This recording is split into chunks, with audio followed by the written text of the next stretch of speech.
नमस्कार, आप देख रहे हैं झलक न्यूज। मैं नैन्सी पिता। देखते हैं सुबह की 10 ताजा खबरें। गोवा कांग्रेस के 8 एमएलए भाजपा में शामिल। गोवा कांग्रेस के 11 में से 8 विधायकों ने बुधवार को पार्टी छोड़ दी है। सभी विधायक मुख्यमंत्री प्रमोद सावंत के साथ विधानसभा पहुंचे और स्पीकर रमेश तावड़कर को कांग्रेस में अलग होने की चिट्ठी सौंपी। इसके तुरंत बाद गोवा भाजपा के प्रदेश अध्यक्ष सत्यानंद तनवड़े ने सभी विधायकों को भाजपा की सदस्यता दिलाई। कांग्रेस छोड़ने वाले विधायक गोवा के पूर्व सीएम दिगंबर कामत, माइकल लोबो, देलिया लोबो, केदार नाइक, राजेश फलेदेसाई, एलेस्को स्काइरिया, कल्प अलोपकार को रोडोल्फो फर्नांडिस शामिल है। बागी विधायकों की संख्या पार्टी के कुल विधायकों की संख्या के 2/3 से ज्यादा है। इस वजह से इन विधायकों को दल बदल कानून लागू नहीं होगा। गोवा में टूट के बाद कांग्रेस प्रवक्ता पवन खेड़े ने भाजपा पर निशाना साधते हुए कहा, भाजपा भारत छोड़ो यात्रा से डर गई है और ऑपरेशन कीचड़ करने में जुटी है। उन्होंने सोशल मीडिया पर पोस्ट लिख आगे कहा है कि भाजपा सिर्फ तोड़ सकते हुए। कांग्रेस प्रभारी दिनेश गुंडूराव ने लिखा है कि पैसे और सत्ता के दम पर लोकतांत्रिक सिद्धांतों की धज्जियां उड़ाई जा रही है। यूक्रेन ने रूस से छुड़ाए अपने 3 शहर। इस महीने की 24 तारीख को रूस यूक्रेन युद्ध के 7 महीने पूरे हो जाए। यूक्रेन के राष्ट्रपति वोलोदिमीर जेलेंस्की का दावा है कि सितंबर में उनकी सेना रूस के कब्जे में 6000 वर्ग किलोमीटर जमीन आजाद कर चुकी है। इसमें से 3000 वर्ग किलोमीटर जमीन तो बीते गुरुवार को शनिवार के बीच छुड़ाई गई थी। हालांकि इस दावे की पुष्टि नहीं की जा सकती। पूर्वी यूक्रेन में खार्किव के पास भीषण लड़ाई चल रही है। यहाँ कई कस्बों पर गांवों के रूस ने सैनिक भाग चुके हैं। उधर दक्षिण में खेरसोन से भी यूक्रेन आगे बढ़ने की कोशिश कर रहा है। शनिवार को यूक्रेन के सेना ने देश के पूर्वी हिस्से में रूस की सेना के सप्लाई रूट के लिए बेहद अहम कस्बों के इजेरियम में कुम्पियास पर कब्जा कर लिया। रूस ने माना है कि उनका सेना यहां से पीछे हटे ताकि पूर्वी यूक्रेन ने अपने समर्थक लड़ाकों के कब्जे वाले इलाकों में फिर से एकजुट हो सके। एजियम के बाहरी इलाकों में अब भी लड़ाई हो रही है। दोनबास शहर और कस्बों के आसपास गोलाबारी जारी। खनिजों के भरपूर इस इलाकों में रूस के स्फोट आने अलगवादियों में 2014 में विद्रोह किया था। रूस की सेना ने अपना ध्यान डोनेस्टक और लुहांस्क रीजन पर लगाया है।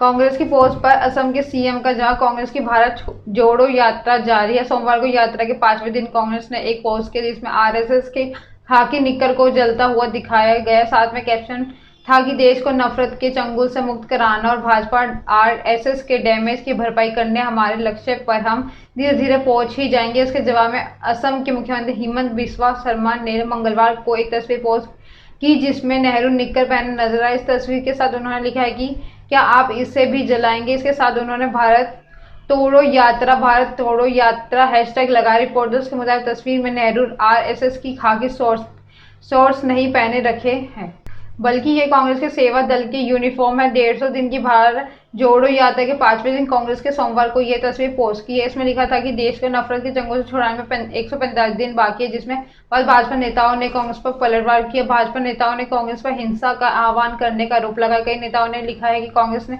1984 में सिख दंगे कराए थे। आखिरकार कांग्रेस की मान ही लिया है कि वह देश जलाती है। लूट के गहनों से लुटेरों ने खोल दी ज्वेलरी शॉप। बिहार के समस्तीपुर लुटेरों ने लूट के गहनों से ज्वेलरी शॉप खोल ली।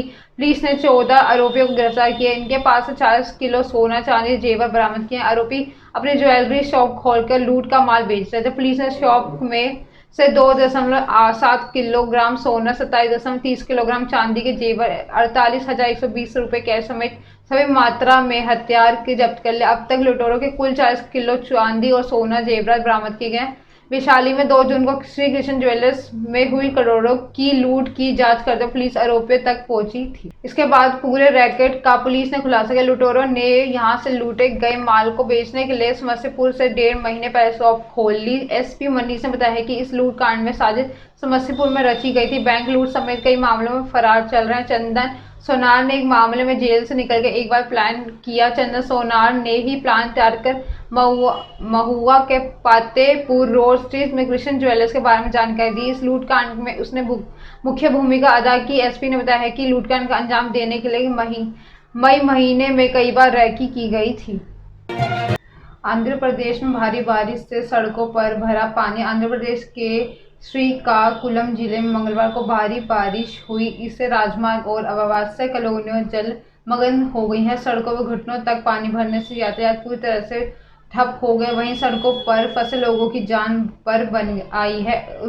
इससे जुड़े कई वीडियो वायरल हो रहे। इसमें लोग सड़क पर पानी में फंसी कार को धक्का देते नजर आए। इधर मध्य प्रदेश में भारी बारिश से हुई नर्मदा नदी पर बने बांध के गेट खुलने पड़े। राजस्थान में भारी बारिश के कारण 10 जिलों के तापमान 5 डिग्री तक कम हो गए। वहीं बारिश के बाद बंगाल और महाराष्ट्र के कई इलाकों में पानी भर गया है। मौसम विभाग के मुताबिक इन दोनों राज्यों में भारी बारिश की आशंका। उत्तराखंड में 14 से 15 सितंबर को भारी बारिश के आसार हैं। यहाँ ऑरेंज अलर्ट जारी किया गया। बिहार के 26 जिलों में मौसम विभाग ने बारिश की चेतावनी जारी की। मध्य प्रदेश के अगले 2 दिन जोरदार बारिश होने वाले। भोपाल में सोमवार शाम से शुरू हुई बारिश के दौर मंगलवार को भी जारी है। इंदौर में रात 9 बजे से 11 बजे तक जोरदार बारिश हुई है। छिंदवाड़ा के सोमवार सुबह से भीग रहा है। मौसम विभाग ने सिस्टम के एक्टिव रहने से भोपाल, सागर, जबलपुर और नर्मदापुरम संभाग में भारी बारिश का अलर्ट जारी किया है। क्वीन एलिजाबेथ का ताबूत लंदन पहुंचा। महारानी एलिजाबेथ द्वितीय का ताबूत मंगलवार की रात लंदन पहुंच गया है। लंदन का वेस्टमिंस्टर हॉल बुधवार को महारानी के ताबूत को अंतिम दर्शन के लिए जनता के लिए खुलेगा। हालांकि लोग पहले ही वहां पहुंच गए। इससे पहले स्कॉटलैंड एडिनबर्ग में सेंट जार्लाइस के कैथेड्रल में हजारों लोगों की महारानी के अंतिम दर्शन किए। ब्रिटेन की सबसे लंबे समय तक राज करने वाली महारानी एलिजाबेथ द्वितीय का 8 सितंबर को स्कॉटलैंड के बाल्मोरल कैसल में निधन हुआ है। किंग चार्ल्स के शाही परिवार के सदस्य रानी के ताबूत के पीछे चलते दिखे। क्वीन के पार्थिव शरीर बुधवार शाम 5 बजे स्थानीय समय पर लंदन में वेस्टमिंस्टर हॉल में रखा जाएगा। अंतिम संस्कार के दिन रानी के दर्शन के लिए लोगों को 3 मील 5 किलोमीटर लंबी कतार इंतजार करना पड़ सकता है। आम लोग यहां 4 दिन तक महारानी के अंतिम दर्शन के श्रद्धांजलि दे सके, इसके लिए जगह जगह पोर्टेबल टॉयलेट, बैरियर और अन्य जरूरी चीजों का इंतजाम किया गया। कुछ लोगों ने अपनी जगह रिजर्व कर लिया। हालांकि खराब मौसम के चलते लोग अंतिम झलक पाने से वंचित भी रह सकते हैं। साइरस की कार की जांच करने गई मर्सिडीज की टीम। टाटा ग्रुप के पूर्व चेयरमैन साइरस मिस्त्री का 4 सितंबर को मुंबई अहमदाबाद हाईवे पर सड़क दुर्घटना से निधन हो गया। दुर्घटना के समय साइरस जिस मर्सिडीज कार में सवार थे उनकी जांच के लिए हांगकांग से मर्सिडीज बेंच के अधिकारियों का एक टीम मंगलवार को ठाणे पहुंची है। दुर्घटनाग्रस्त कार को ठाणे में मर्सिडीज बेंच के यूनिट में रखा गया। यह टीम मर्सिडीज बेंच कंपनी को अपनी रिपोर्ट सौंपेगी। टीम में 3 एक्सपर्ट्स हैं। यह टीम कार से डेटा चिप भी रिकवर करेगी। मर्सिडीज बेंच में पिछले हफ्ते पालघर पुलिस को दुर्घटना के बारे में अंतरिम रिपोर्ट दी थी। इसमें कहा था कि मर्सिडीज मिस्त्री और 3 अन्य को ले जाते रही। मर्सिडीज दुर्घटनाग्रस्त होने के 5 सेकंड पहले ब्रेक लगाए गए थे। शुरुआती जांच में पाया गया है कि ओवर स्पीड और ड्राइवर की जजमेंट में गलती दुर्घटना का कारण बनी।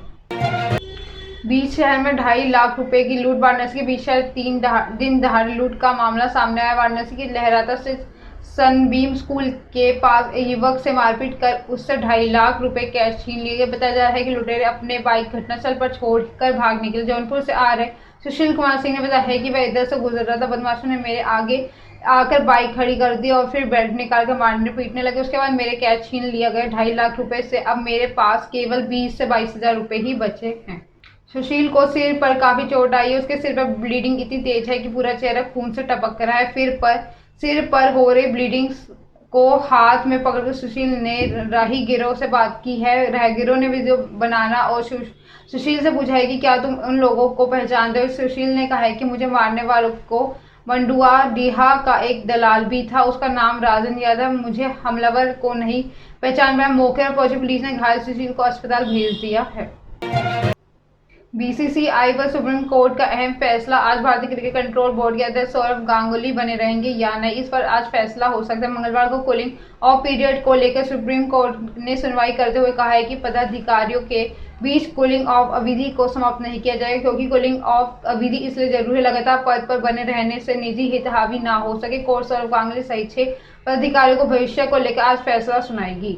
दरअसल 2019 में बीसीसीआई के नए ऑफिशियल का चुनाव किया गया था। सौरव गांगुली का अध्यक्ष, जयेश शाह को सचिव, अरुण धूमल को कोषाध्यक्ष को, जयेश जॉर्ज को संयुक्त सचिव चुना गया था। गांगुली के नेतृत्व वाली बीसीसीआई ने 2 महीने के अंदर ही कूलिंग ऑफ पीरियड के खिलाफ कोर्ट में चला गया था। वे चाहते थे कि कूलिंग ऑफ पीरियड किसी सदस्य के एक स्थान पर लगातार 6 साल तक का पद संभालने के बाद आना चाहिए। ब्रह्मास्त्र की सक्सेस के बाद एक और फिल्म करेगी रणवीर कपूर और आलिया भट्ट ब्रह्मास्त्र की सक्सेस के बाद साथ ही और फिल्में करने की प्लानिंग कर रहे हैं। मीडिया रिपोर्टर्स के मुताबिक रणवीर और आलिया साथ ही रोमांटिक कॉमेडी फिल्म करना चाहते हैं। साथ ही रिपोर्ट में कहा गया है कि कपल को पहले ही साथ कई फिल्में ऑफर हुई थी, लेकिन वो ऑडियंस की फीडबैक के बाद ही कोई फैसला लेना चाहते थे। इंडिया टुडे की रिपोर्ट के मुताबिक रणवीर और आलिया किसी फिल्म में साथ काम करने के ब्रह्मास्त्र की रिलीज का इंतजार कर रहे थे। कपल साथ और फिल्में में काम करने के पहले ऑडियंस की फीडबैक लेना चाहते थे, लेकिन दोनों ना करने से मना कर रहे थे। हालांकि ब्रह्मास्त्र की सक्सेस के बाद दोनों साथ में फिल्में करने को प्लान कर रहे हैं। ये थी सुबह की 10 ताजा खबरें। ऐसे अपडेट्स के लिए बने रहे हमारे साथ। हमारे चैनल को लाइक करें, कमेंट करें एंड सब्सक्राइब करना ना भूलें। धन्यवाद।